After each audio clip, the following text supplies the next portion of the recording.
Boa noite a todos que nos acompanham nessa live. Pedindo desculpa pelo atraso, o nosso irmão teve um pequeno problema com a internet, mas agora nós vamos dar início ao nosso trabalho, convidando o nosso irmão Jefferson para nós darmos o início desse nosso trabalho. Boa noite, nosso irmão, seja Boa noite. bem-vindo. É com Muito muita obrigado. alegria que a gente recebe você aqui na nossa casa, né? Satisfação enorme estar aqui novamente, viu? Que bom. Obrigado pelo convite. Muito boa noite a todos. Nós vamos iniciar esse momento com uma pequena prece, para depois passarmos a palavra ao nosso irmão Jefferson. Divino Mestre, fonte de iluminação e paz, inspira nesse momento o nosso irmão palestrante, para que sua mensagem possa envolver a todos nós que estamos participando com ele nesse momento, para que os nossos corações se tornem cada vez mais amorosos e fortalecidos na fé, porque a tua presença, Senhor, se faz através dos irmãos do caminho e a legião luminosa do Senhor Jesus, que se faz conosco. Ilumina-nos, Senhor, nesse momento, e nos ajuda a nos manter em sintonia de luz, paz e amor. Que Deus nos abençoe. Passamos agora a palavra ao nosso irmão Jefferson. Muito boa noite a todos. Que a paz de Jesus se faça presente em cada coração que aqui está e que posteriormente virá a estar conosco. Como a companheira falou, a companheira Josenilde, quero pedir desculpa pelo atraso, né? Problemas técnicos na internet, mas foi resolvido, graças a Deus. E a gente vai poder aqui falar desse tema importantíssimo. Antes de mais nada, é muito bom estar junto aos irmãos do caminho, que sempre abrem esta porta, nos ofertam esta porta de amor, na possibilidade de levarmos um pouco da luz de Jesus sobre os trilhos da doutrina espírita, porque, sem dúvida, se Jesus é o caminho, a verdade e a vida, o Espiritismo é um roteiro seguro para que possamos encontrar tal caminho, tal verdade, e, consequentemente, a verdadeira vida, que é a espiritual. E aqui estamos, então, falando deste tema. Falar de Jesus é falar da vida, do vir a ser de cada um de nós. O mestre que aqui pisou, palmilhou há mais de 2000 anos, e até hoje a sua mensagem, por muitos, talvez não por todos, mas por muitos é desconhecida ou talvez incompreendida. Mensagem esta que em sua base, que em seu alicerce possui o germe, a árvore do amor. E Jesus falou de amor, mas sobretudo ele é e foi o amor encarnado, o verbo que se fez carne. E falar deste amor, sem dúvida nenhuma, não é a nossa pretensão absoluta aqui entrar nesses meandros, que o amor é uma questão muito filosófica. E aqui estaremos, então, falando pouco a pouco de algumas passagens, vamos trazer algumas coisas e fazer breves reflexões aqui, linkando com a atualidade, porque este tema que é Jesus, o protótipo, o modelo do amor e da paz, é um tema de suma importância frente à atualidade, onde vemos ainda que o homem insiste em dar vazão a seus sentimentos negativos, aos aspectos primitivos que ecoam do fundo do seu ser. Sem dúvida nenhuma, meus queridos amigos, a gente pode compreender quando vasculhamos, analisamos passo a passo a mensagem de Jesus, o de que a paz do mundo é um fruto da paz pessoal de cada um. A regeneração do planeta é um reflexo da regeneração interior de cada um de nós.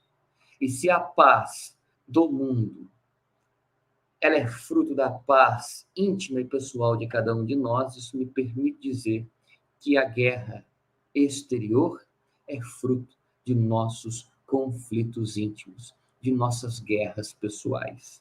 Que insistimos em não ver, que insistimos em não dar cabo, que não insistimos em olhar para ela. Então, essas guerras pessoais que travamos muitas vezes aqui dentro, e que não conseguimos dissolver tais conflitos, muitas vezes são externalizadas em proporções maiores e que geram o caos, o desastre, a morte, a dor, como na atualidade. Então, essa guerra nada mais é do que o fruto de uma guerra interior que cada um destes companheiros estão passando dentro deles.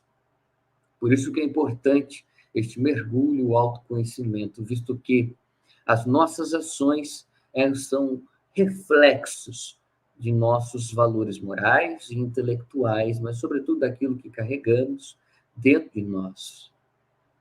E será nesse sentido que nós vamos lembrar daquela batalha daquele apóstolo fiel de Jesus, que outrora fora Saulo, e que mais tarde surgiria iluminando caminhos como Paulo de Tarso. Paulo de Tarso, assim como a humanidade, estava em guerra consigo mesmo, dentro dele. Paulo, ainda com o nome de Saulo, caminhando ele em direção à cidade de Damasco, pronto para empunhar a espada, prender, pronto para lançar o dragão da guerra, seria ele, então, impactado pela figura de Jesus na estrada de Damasco. E aí, olha que interessante, uma perspectiva psicológica. Nesse encontro memorável, ele estava entrando naquela cidade para perseguir os cristãos. E ele, então, vê Jesus. E aí, Jesus, Paulo, Paulo, por que me persegues? E ele indaga, Senhor, quem és tu? Sou Jesus, aquele que tu persegue. Então, ele entrando lá para prender, para espalhar a raiva, o ódio, para exercer o poder, porque Paulo, ele tinha isso em sua alma, ainda na figura de Saulo, o doutor do Sinédrio, um homem culto, letrado. Ele gostava do poder, do domínio, era vaidoso. E quando ele vê aquele ser tão simples, mas tão grandioso ao mesmo tempo, que ao invés de xingá-lo, de reprimi-lo, apenas indago. Mas essa cegueira de Paulo é uma coisa interessante, porque Paulo fica cego nesse encontro. Numa perspectiva ainda psicológica, essa cegueira não foi porque o amor e a luz de Jesus o cegou. Foi porque o amor e a luz de Jesus impulsionou Paulo para dentro dele mesmo. E Paulo viu o quão cego ele estava. Aquela cegueira exterior era fruto da cegueira interior de Paulo. Paulo pôde avistar as guerras que ele travava consigo mesmo e, na tentativa de fuga, externalizava para o outro, para os ambientes, para as pessoas, sobretudo para os cristãos que ele perseguia. Paulo estava cego por fora, mas esta cegueira era um fruto de sua cegueira íntima. E curioso que Ananias, apóstolo de Jesus e, consequentemente, extensão do amor do Mestre Jesus, seria quem iria restabelecer sua visão. Profundo isso, né? O toque do amor restabelece a verdadeira visão. Quando estamos distantes do amor, estamos cegos. Olha que lindo isso. Olha só, Paulo estava cego. E a visão dele foi restabelecida por um apóstolo do Cristo, que era a extensão desse amor do Mestre. Então, Paulo passou a ver verdadeiramente quem ele era, a vida e os outros, mas, sobretudo, a sentir Deus a partir que o amor o tocou. E o amor o tocou na estrada de Damasco. Ali foi o começo. Não começou com Ananias. Ananias só executou o poder do amor, operou esse toque divino, esse efeito físico fantástico, e o curou. Mas o toque começou na estrada de Damasco, porque a estrada de Damasco, como a gente está vendo nesta passagem, começa nas nossas consciências. Bonito isso, não é, gente? Começa nas nossas consciências. Esse encontro com Jesus ocorre pela consciência que se indaga. que não aceita mais atos primitivos, que se questiona, não digo se culpa, mas se questiona se o que está fazendo é certo, se está em congruência com o Evangelho, se ela está respeitando o direito do outro como gostaria que respeitassem o dela. Veja que profundo. Veja que profundo. Então, Paulo restabeleceu sua visão. E depois que ele restabeleceu sua visão, ele entra em constante luta consigo mesmo, a ponto de narrar em sua epístola aos Romanos, lá no capítulo 7, versículo 19, que o bem que ele quer fazer, este ele não faz, mas o mal que ele não queria fazer, este ele ainda faz. Então a luta de Paulo é a luta de todos nós, é a luta da humanidade. Paulo lutava no sentido mais amplo contra o homem primitivo que ali habitava nele, este homem primitivo que ele alimentou, quando insistiu ficar no poder, quando insistiu se entregar ao poder e não ao amor, que é divino. Então, esta luta entre o homem primitivo, que é quem somos, e o homem divino, que é quem haveremos de ser, deve ocorrer no palco da existência, na luta diária, na persistência contra as velhas atitudes que ecoam do fundo do nosso ser. Sobretudo, aqui disse Paulo de Tarso, que teve sua trajetória sendo marcada pelo vínculo do poder. E depois, quando ele foi convertido, ele se esforçava todos os dias para não somente executar as lições de Jesus, mas para amar como Jesus nos amou. Então, esse foi o legado do Paulo, uma busca incessante pelo amor, uma potência, uma vontade para amar, para executar o que deve ser executado de divino em si.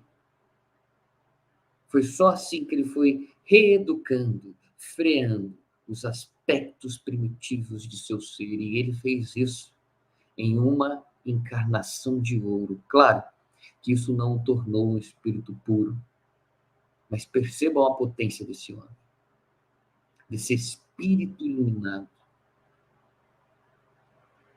Então, essa luta, esta dicotomia que muitas vezes temos, esta oposição entre o homem velho, a imperfeição, a busca pelo prazer, o homem novo, a busca pelas virtudes, pelo amor, é a nossa trajetória. E se a gente não tomar cuidado com essas guerras, se a gente negar estas guerras íntimas, esta guerra vai se externalizar em conflitos exteriores. Começa pelo lar, depois vai para o centro espírita, depois vai para a sociedade, quando se tem poder, se espalha para a humanidade, ataca um país. Tudo isso o quê? Começou aqui dentro. Olha que profunda a mensagem de Jesus. E olha que belo exemplo nós temos em Paulo de Tarso, o homem que lutou o bom combate, segundo ele, em sua carta a Timóteo, guardou a fé no fim de sua trajetória. Ele lutou, mas foi o bom combate. O combate que é estabelecido contra si, com amor, com indulgência, mas com perseverança. Este bom combate que busca externalizar a verdade não sua, mas de Deus. Foi isso que Paulo fez. Belo esse exemplo. Só que essa dicotomia é uma coisa interessante. É ela que vai trazer alguns malefícios a todos nós. Na pergunta 742 da obra O Livro dos Espíritos, Kardec indaga as entidades venerandas qual que é a causa da guerra, que leva o homem a gerar a guerra. E eles respondem ao codificador: a predominância da natureza animal sobre a espiritual. Olha só. Amor e poder. Espiritual, ascensão, é o amor. Natureza humana primitiva ainda, o orgulho e o egoísmo vão gerar o quê? O poder. Para o psicólogo Carl Gustav Jung, pai da psicologia analítica, o oposto do amor não é o ódio, porque assim entendia Sigmund Freud, pai da psicanálise. Mas para Jung, o oposto do amor é o poder, não o ódio. O ódio é uma consequência do poder. Então, quando não estamos amando, estamos querendo ter posse sobre algo, sobre alguém. Queremos, então, aprisionar ao outro nas gaiolas de nossas expectativas, de nossas convicções, de nossas idealizações, de nossas fantasias. Queremos que o outro fale, sinta, se comporte como nós bem achamos que deve ser feito. Quanto mais poder lançamos sobre o outro, menos domínio temos sobre nós e mais presos emocionalmente ao outro estaremos. Por isso que o poder é ilusório. Quando eu penso que eu estou controlando algo ou alguém, na verdade eu estou externalizando a minha falta de controle sobre mim mesmo. Filosófico, não é, gente? Então, entende? O amor, ele proporciona não somente esse auto-mergulho, mas o aperfeiçoamento. O amor não retém nada para si, o amor faz fluir. O amor não acende a raiva, o amor traz a paciência. O amor não é otimista, não é ilusório, ele é otimista. O poder é ilusório. O poder é ilusório, o amor é otimista. Grande diferença entre os dois. O amor olha para o vir a ser, o poder olha para o agora. Então, essas e tantas outras características é que fazem do amor um sentimento, uma palavra, na verdade, simples, e quando a gente vai para o campo sentimental, algo tão complexo, porque requer sacrifício. Para que a natureza, essa daqui, ó, está lá na pergunta 742 do Livro dos Espíritos, para que a natureza primitiva, instintiva, não se sobressaia à natureza espiritual, é preciso abnegar de si mesmo. É preciso tirar aquela coisa, sabe? Só eu. Essa coisa narcísica, egoísta, eu preciso tirar. Tirar de nossas ações, de nossos pensamentos, de nossos sentimentos. De que o outro tem que me satisfazer na hora que eu bem entendo. Concordar comigo. Entende? Todas essas coisas é o que vai deixando a gente ainda preso no poder. Então a gente muitas vezes diz que ama, mas a gente está enclausurando, enjaulando aqueles que a gente diz que ama. Estas guerras, estas prisões começam muitas vezes no lar. No lar.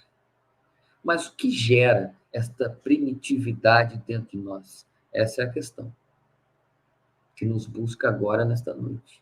O que gera? E aí, na pergunta 540 do Livro dos Espíritos, nós vamos entender um princípio, aliás, uma evolução quântica. Se encontra no Livro dos Espíritos. Onde eles vão dizer ao codificador Allan Kardec, às entidades venerandas, que nós evoluímos do átomo ao arcanjo. O arcanjo foi um dia um átomo. Ele começou ali, quer dizer, com um princípio inteligente. E aí, eu vou me ancorar para a gente ampliar essa pergunta. Então, uma evolução do átomo ao arcanjo, o arcanjo que é o espírito puro, tá? Espírito puro.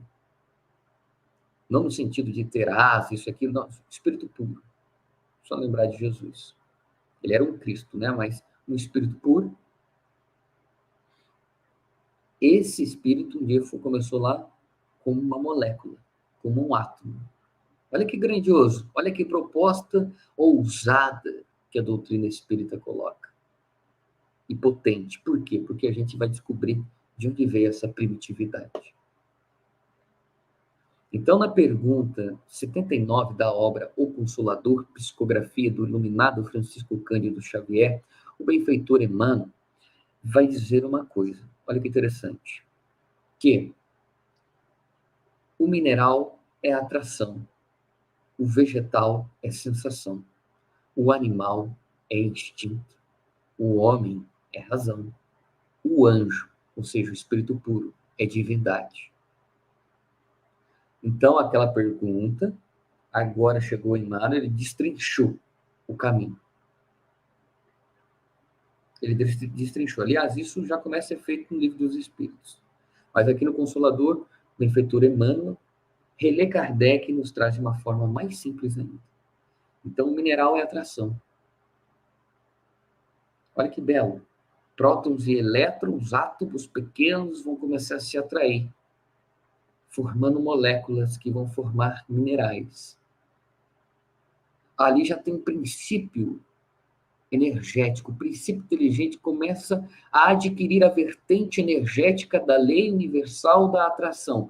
Lei que permeia o universo, os mundos, sobretudo a nós, enquanto que criaturas encarnadas e desencarnadas. Esta lei tem a sua ignição no reino mineral. A evolução energética do ser se inicia neste reino. Olha que potente o que o benfeitor Emmanuel vai trazer. Ele vai além. O vegetal é a sensação. Então, agora,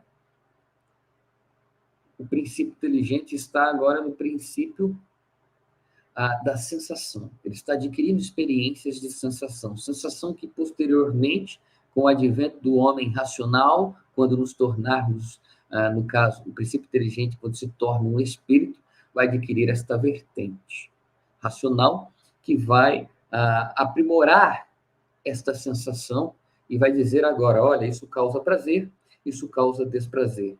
Então, dessa dialética entre prazer e desprazer, percebam vocês o quão importante que ela é, porque surgiu uma ciência que se chama psicanálise, para estudar a busca pelo prazer que toda criatura tem. Então, olha só, ela começou aonde? Aqui, no reino vegetal, na plantinha. E aí esse princípio inteligente, que é um princípio, já falo, um princípio de inteligência, não é uma inteligência. Energeticamente no mineral, agora como vitalidade, no princípio, no reino vegetal, e aí vai para o animal. O animal é extinto, segundo o benfeitor Emmanuel. Aqui começou a problemática.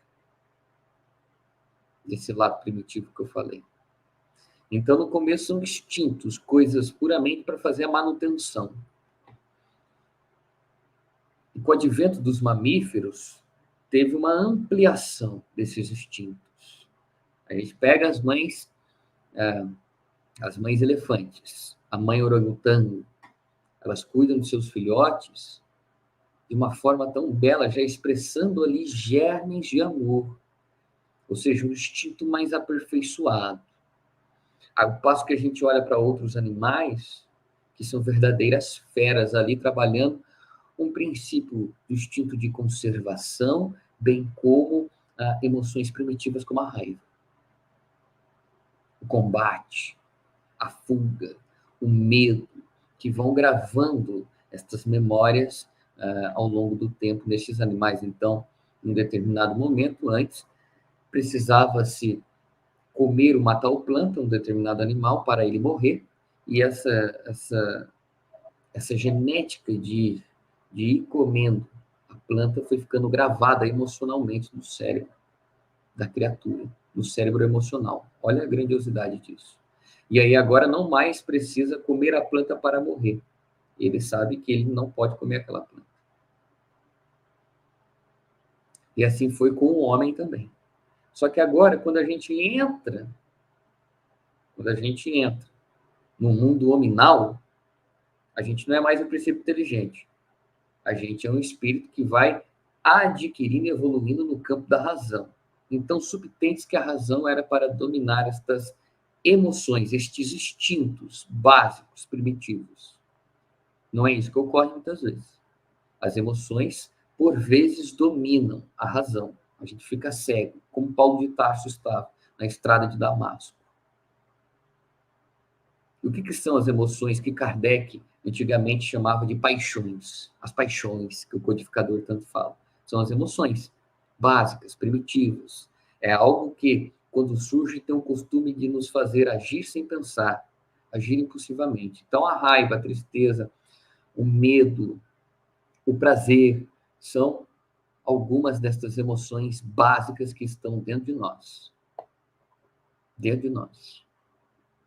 E estas emoções, quando surgem, muitas vezes sobrepujam, dominam a razão. É o que a gente está vendo aí na guerra. De racional só tem a estratégia, a premeditação. O resto você vê uma natureza instintiva, primitiva, como relembra o codificador a todos nós no Livro dos Espíritos, dominando a razão. Isso começou aonde? Essa natureza primitiva começou lá no reino animal, depois foi sendo sustentado durante as nossas passagens ainda arcaicas, mesmo estando no reino nominal, até que a gente chegou no Homo sapiens, que é isso agora que somos. Mas foi uma passagem, a gente começou na caverna, se protegendo. Então, vinha o medo nos impulsionava para quê? Para correr, ou para atacar. E se fosse para atacar, ele chamava mais uma emoção junto. Vem a raiva, vamos atacar. Entende? Então, essas emoções, elas foram durante um tempo, porque Deus colocou, ofertou elas à criatura, aos animais, para a autoproteção, para a sobrevivência. O problema é o uso que faremos delas. Esse é o problema. Se elas se sobressaem, a raiva, vamos pegar a raiva. Essa é a emoção. Se ela toda vez se sobressai, tem algo de equivocado. Se toda vez, quando eu fico com raiva, eu saio da minha razão, eu perco a consciência, eu começo a agir de forma impulsiva, aí está equivocado. Não é esse o objetivo é a razão, educar a emoção. Então, é me questionar. Por que eu estou com raiva? Por conta disso. Vou esperar um pouco para poder ir lá falar com fulano, não é? De uma forma assertiva, caridosa, amorosa, e resolver esse conflito em um diálogo, não em uma discussão. Então, entende? Então, quando a raiva começa a se sobrepor, começa a ter alguns conflitos, alguns problemas. Mas não é somente isso que gera, tá? A gente está começando pela base. Porque o que gera realmente essas atitudes que nós estamos vendo na atualidade, e que ecoam de todos os tempos, essas coisas primitivas, é o mal. Mas aonde está o mal? Perfeito? É outra questão que nos busca. Aonde está o mal? O mal está, segundo Allan Kardec, na obra Gênesis, capítulo 3, o bem e o mal está em nós. E ele é fruto das imperfeições. E as imperfeições são frutos dos instintos, das emoções que se sobressaem às virtudes. Olha lá, o codificador disse, olha, ele vai até dizer, olha, elas não são mal. Não é algo completamente todo ruim. Mas o uso que nós faremos dessas emoções é o que vai dizer se elas são ruins. Perfeito? Então, olha lá. O uso que faremos é o que vai determinar o que elas são. O que elas farão de nós ou o que nós faremos delas. Essa é a indagação. Então, o mal, quando a gente fala, olha, o mal está do lado de fora. Não. O mal está aqui dentro. E este mal que está do lado de fora é um reflexo, assim como o bem que está lá fora é um reflexo do bem que carregamos dentro de nós. Porque a realidade exterior é um reflexo de nossa realidade interior. A gente tem que compreender isso. Então, se você apoia uma guerra, seja por qualquer razão, você está em guerra consigo mesmo, porque você já está tomado pela raiva. E muitas vezes essa guerra consigo mesmo surge como uma autopunição, uma culpa exagerada. Quando não, nós colocamos ela, então, em direção do próximo, para punir o próximo e aliviar as nossas culpas. Então, está vendo como quando a gente não sabe lidar com as emoções, a que ponto chega? Então, porque com o Evangelho de Jesus, a vertente principal dele, que é o amor, e tantas outras virtudes que dele se derivam, vem para sublimar estas emoções. Esta é a proposta. Evangelizar-se, quando a gente fala, você precisa se evangelizar, você precisa fazer reforma íntima. Então, estou dizendo, em outras palavras, você precisa se educar emocionalmente. Reforma íntima é isso. Porque essas imperfeições são frutos de emoções básicas, primitivas, que se iniciaram em seus primórdios no reino animal. Então, todas as vezes que nós deixamos que instintos prevaleçam sobre nós, estamos sendo reduzidos e estamos nos reduzindo à natureza animal. Então, olha que coisa interessante, as perguntas que a gente veio fazendo aqui nessa noite e que a gente veio, né, entendendo. Então, a gente vai entendendo que o mal não está lá, está aqui. A causa do mal é a imperfeição. A imperfeição, a causa dela, são as emoções. As emoções que não são educadas e utilizadas ao nosso favor. Então, no primeiro momento, é isso. E a gente vai caminhando agora, tá? Para um caminho interessante, que eu disse aqui muito, da raiva. Falei da raiva, eu quero falar um pouco do medo. Duas emoções que geram sempre em nós a raiva. Na maioria das vezes, resposta de fuga, resposta de agressão, seja ao próximo ou a si. E o medo vai gerar uma resposta de fuga ou de agressão ao outro ou a si. Então, o medo tem 3 respostas, a raiva tem 2 respostas. Essas emoções, por vezes, predominam na nossa existência. Por isso que eu coloquei, por isso que elas são, inclusive, tidas como emoções básicas. Na obra Inteligência Emocional, de Daniel Goleman, nós vamos encontrar elas como sendo uma das 8 emoções. Uns dizem que é 7, outros dizem que é 8. Uma das 7 emoções básicas. Aqui compreendemos 7, tá, gente? Há estudiosos que compreendem 8 emoções básicas. Mas o medo e a raiva predominam. Por vezes, por raiva, a gente age sem pensar. Então, a gente destrói algo que foi construído durante anos em questão de segundos. Olha que profundo. Uma amizade que foi construída durante anos e anos, a gente, no estalar de dedos, dissolve aquilo, destrói todos os vínculos. Muitas vezes por uma atitude impensada.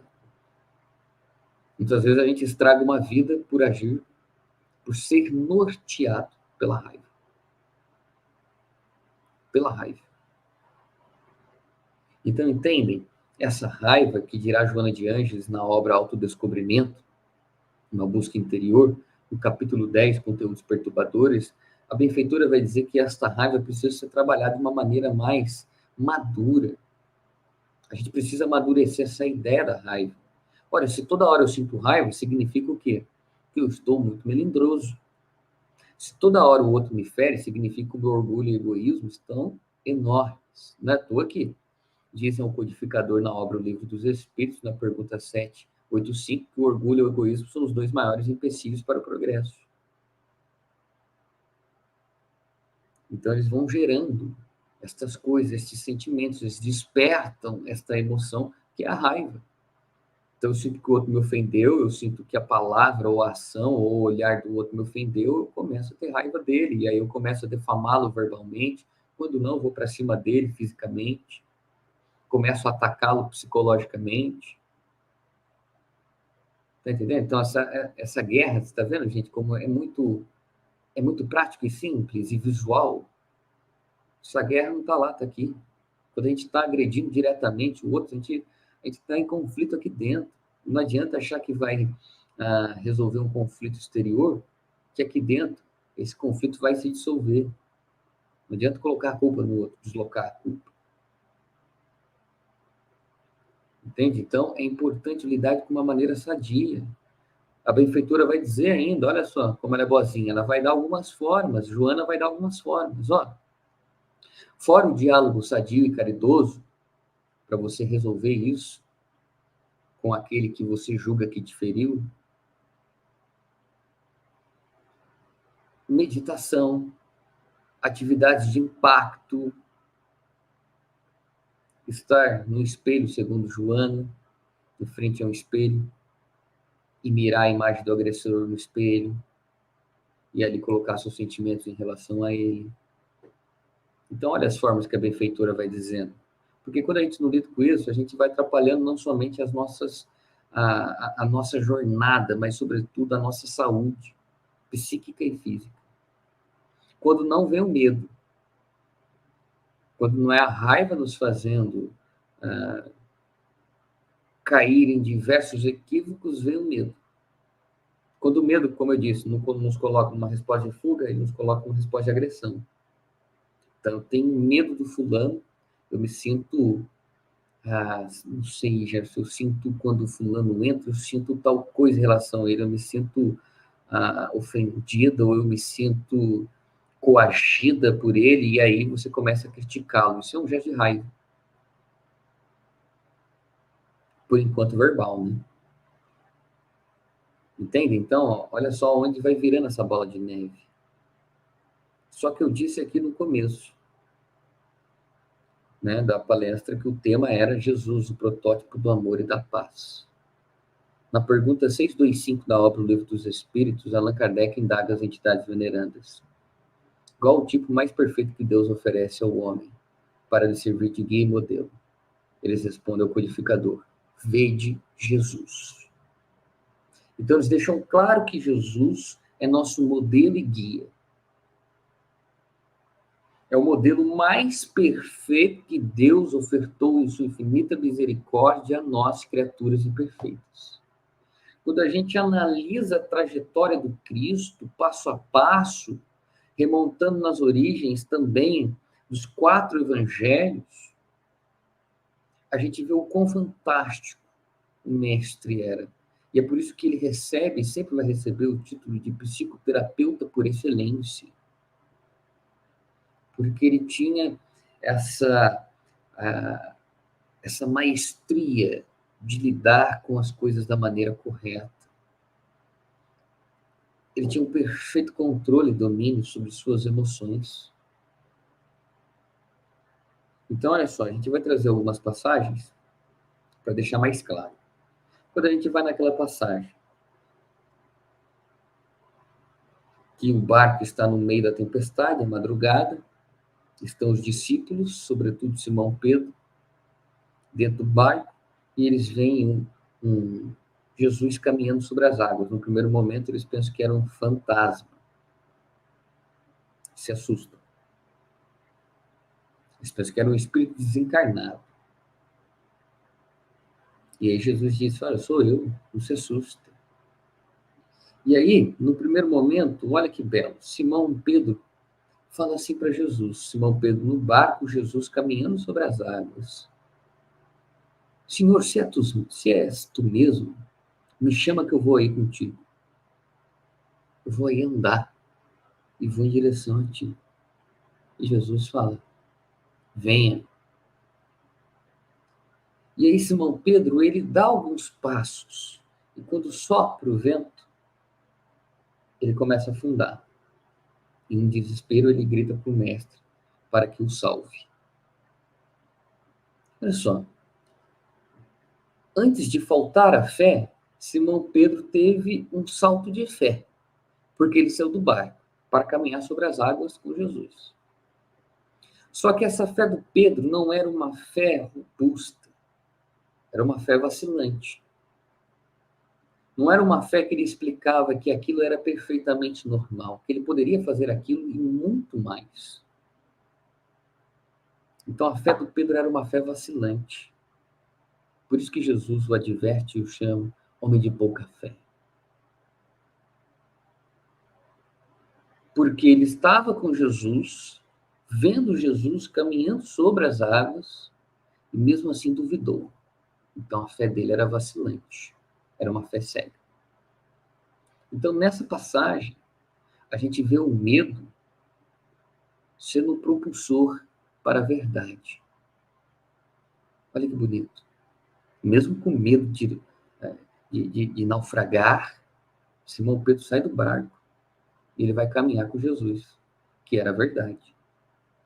É claro que o medo sobressaiu a verdade, mas o medo impulsionou também, em paralelo, a verdade. Então, muitas vezes, a gente tem um medo enorme de muitas coisas. Medos, muitas vezes, que trazemos de outras vidas, cargas de culpa, né, que não conseguimos resolver, que agora se manifestam na forma de medo. Medos dos mais diversos. Mas olha só nesse exemplo simbólico, a gente precisa sair do barco do comodismo, porque senão a tempestade toma conta, e muitas vezes o comodismo, o pessimismo, vai enclausurando a gente, os nossos achismos, vai prendendo a gente dentro de um barco que não vai para lugar nenhum. Então, às vezes, a gente precisa, mesmo estando na tempestade, sair do barco para andar na tempestade, mas com Jesus, não sozinho. Mas para fazer isso, tem que ter uma fé racional, tem que ter uma instrução que vai te mostrar o porquê que você precisa sair desse barco. Por que você precisa dar esse salto de fé, mas não uma fé cega, uma fé racional, em direção a Jesus. E quando você vai estudando, descobrindo os porquês e os paraquês, sem dúvida nenhuma, mais do que caminhar, a gente quer correr,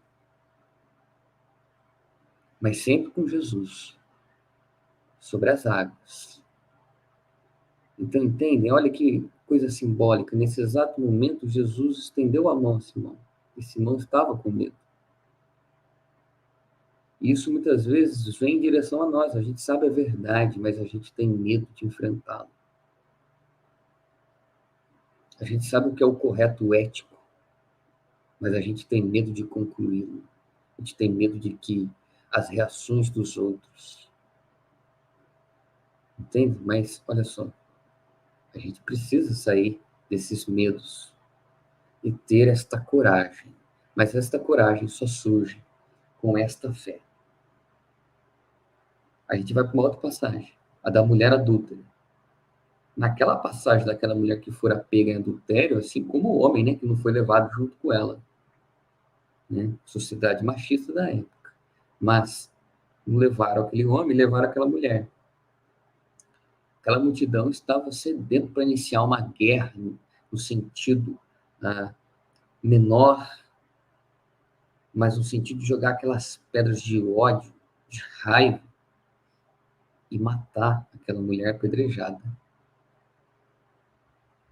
Só que quando Jesus se debruça sobre a areia e ele começa a escrever garatuchas, né, como eles dizem, que numa obra fantástica que se intitula Luz do Mundo, discografia de Valdo Franco, junto ao espírito Amélia Rodrigues, numa nota de ouro, uma mensagem que se intitula Atire a Primeira Pedra, numa nota de ouro, assim, de rodapé, ela vai dizer o que Jesus estava fazendo. Ele estava escrevendo, não estava julgando, mas escrevendo diversos equívocos ali, sexólatra, raivoso, homicida, adulterou, várias coisas ali na areia, de forma que quem batesse o olho caísse em si. E é claro que, impulsionados pelo amor e o magnetismo do Cristo, esse movimento foi irresistível, aquela autoridade moral do mestre.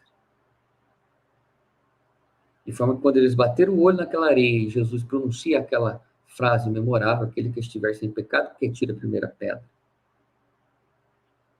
Então, olha só, Jesus mostra nesse exato momento que a paz não se dobra, jamais deve se dobrar frente à raiva, ao ódio de uma multidão, frente a ideias preconcebidas. Não, nada disso justifica a raiva, o ódio, a morte. Olha o que Jesus mostra ali. Que a paz é inegociável. Inegociável. Olha que bonito, porque quando a gente diz que ela é negociável, é claro que em âmbitos políticos ela o é. Mas eu digo aqui dentro de nós. Quando a gente diz que ela é negociável, a gente subentende-se. Se ela é negociável, então ela também é oca. É uma paz efêmera, ou uma paz oscilante, uma paz talvez até ilusória. Então Jesus mostra nesse exato momento na multidão. Olha só, porque ele é o protótipo do amor e da paz. Eles estavam querendo matar a mulher. Estavam loucos para matá-la. E Jesus não os agrediu, tão menos faltou com a caridade com ela. Com amor, ele mostrou que a paz jamais deve se dobrar às situações exteriores, tão menos interiores. E aí vem o reflexo de novo, né? Do que eu falei no começo. A guerra exterior é um reflexo da guerra interior. Eles estavam querendo jogar pedra na mulher. E quando eles olharam ali homicida, adúltero, sexólatra e tantas outras coisas, eles se identificaram com aquilo. Lembraram dos seus próprios erros. Eles estavam em guerra com eles. Guerra que muitas vezes não aparece por conta da negação que fazemos. Não estou vendo isso. Que nem avestruz, põe a cabeça embaixo da terra. A gente vai para Caifás, quando o sacerdote Caifás esbofeteou Jesus, porque na outra passagem, nessa de Caifás, Jesus vai exaltar o quê? A calma, a indulgência e a empatia. Caifás, ele está ali com os sacerdotes, ele está preso. Ele toma cusparadas na cara, tapas na cara, e não revida. E ele mostra nesse exato momento que o mal nunca pode ser pago com o mal. Se você paga o mal com o mal, é porque você também está imerso no mal. Porque você está adoecido. Você precisa pagar o mal com o bem, com o melhor que pode ser feito, dar a outra face. Este é o objetivo. E para finalizarmos, meus queridos irmãos, olha que passagem bela, para mim é a magistral, a mais bela de todas, que se encontra no livro Estante da Vida. Livro de uma profunda mensagem que, aliás, característica de Humberto de Campos, psicografia de Chico Xavier, traz uma profunda mensagem moral, este livro, mensagens iluminadas, que nos impulsionam ao amor, à aquisição de virtudes. E uma delas se chama O Anjo Solitário. Então, Jesus estava na cruz, e ali na cruz, olha que belo, na cruz, espiritualmente, aquele local estava invadido por legiões angélicas, que estavam em clima de festa, entoando hinos de alegria, de felicidade, de amor, de paz, porque o governador do planeta retornava ao seu trono. Olha que visão espiritual. Como diz Humberto Campos, rasgam-se os céus de Jerusalém. Legiões angélicas invadem o local do Calvário. E ali tinha inúmeros seres angélicos, espíritos puros, cada um com uma tarefa, anotando o nome de cada gol que ali estava, porque teriam que se reajustar com a lei de causa e efeito, bem como daqueles que o colocaram ali na cruz. Outros consolando a multidão, outros cuidando das feridas no corpo do mestre, passando bálsamos fluídicos. E aí surge um anjo diferente, né? Um espírito puro diferente de todos os outros. E aí ele vai em direção a Jesus, ele coloca o ouvido, Jesus sussurra, ele enche os olhos de lágrimas e ele vai atender ao pedido do Cristo, porque aquele era um espírito responsável por trabalhos profundos e grandiosos de caridade. Ele vai nas regiões abismais buscar Judas. Olha que linda essa lição. Jesus estava na cruz. Cruz chegou até ele por intermédio dos homens e de um de seus discípulos que o beijou aqui no rosto.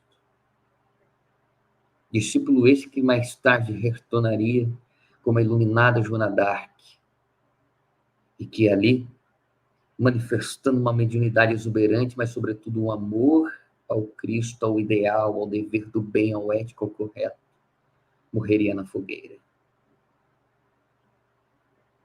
Mas olha que belo. Jesus exemplificando que mesmo na cruz dos sofrimentos você precisa abraçar aquele que te colocou ali. Isso é profundo, né? E talvez em uma só vida a gente não consiga fazer isso, gente. Mas esse é o nosso esforço. Amar os nossos inimigos é dar a outra face, é fazer o bem pelo mal que nos oferece, é pagar o mal com o bem. Então Jesus exemplificou nesse exato momento. Olha só que lindo. Você não tem que agir com ódio, perseguir e se vingar. Você tem que amar e perdoar, mesmo estando na cruz dos sofrimentos. Porque quando você não perdoa, você carrega isso para outra vida. Você se adoece, você se torna primitivo, você entra em um estado de guerra consigo mesmo. E quando essa guerra se instala, meu querido, essa guerra se projeta também, consequentemente, aos ambientes exteriores, aos diversos locais. E é o que vem acontecendo. Por isso que Jesus é o protótipo do amor e da paz. Eu trouxe exemplos singelos, mas que, se forem analisados, nos ensina a vencer esse medo que nos gera agressividade, nos ensina a vencer esta raiva que nos coloca, muitas vezes, sob o trilho dos instintos, dos impulsos. Então, ele é o protótipo da paz, ele é o protótipo do amor, ele é o nosso modelo e guia. E muitas vezes a gente venera homens e títulos e esquece o quê? De seguir o Cristo. Então, a gente tem que seguir o Cristo. Não é o Jefferson, o XYZ. Talvez é escutar as reflexões que trazemos aqui, mas não no sentido de que eu sou o modelo e guia. O modelo e guia é Jesus. Ele é o protótipo da paz. Quando os homens se esquecem de que ele é o modelo e guia, começa então a se sobressair a natureza animal sobre a natureza divina. Meus queridos amigos, eu espero ter trazido um pouco uma reflexão que é importante a gente vencer as nossas guerras íntimas, é importante entendê-las, é importante olhar para elas com carinho, com amor, com indulgência para consigo mesmo, para não se autopunir de forma demasiada. Mas é preciso vencê-las. Quando a gente não vence elas, a gente acaba colocando-as nos ambientes exteriores. Para tanto, se Jesus é a porta, Kardec é a chave, é o roteiro seguro para tal caminho. E muito obrigado pelo espaço que sempre me é ofertado aqui, meus irmãos. Que assim seja. Nós é que agradecemos, Jefferson, por esse belíssimo trabalho, porque se a gente acompanha todo esse momento que você traz essa mensagem, toca profundamente o nosso ser, para que a gente possa fazer essa reflexão e levar adiante o nosso propósito de renovação. Que Jesus o ilumine. Muito Obrigado, viu, grata minha por esse amiga? momento. Eu que agradeço, eu que sou grato. Muito obrigado, viu? Nós vamos também agradecer a todos os irmãos que participaram conosco nessa live. Agradecer a TV Espiritismo, a TV 7, que nos auxilia na transmissão desse momento. E agradecer a todos os irmãos de outros estados que participaram conosco. Um grande abraço. Jesus ilumine. Vamos fazer uma prece nesse momento em agradecimento pela mensagem trazida pelo nosso irmão, para que os nossos corações se tornem mais envolvidos com a mensagem do Divino Amigo Jesus e busquemos trabalhar para que essa paz se instale em nossos corações e que nos tornemos instrumentos de renovação para o mundo melhorar cada dia e para cada um de nós melhorarmos no nosso processo de crescimento. Que Jesus nos abençoe, nos ampare, nos ilumine e que Deus permaneça conosco. Muita paz para todos. Assim seja. Muito obrigada e boa noite a todos.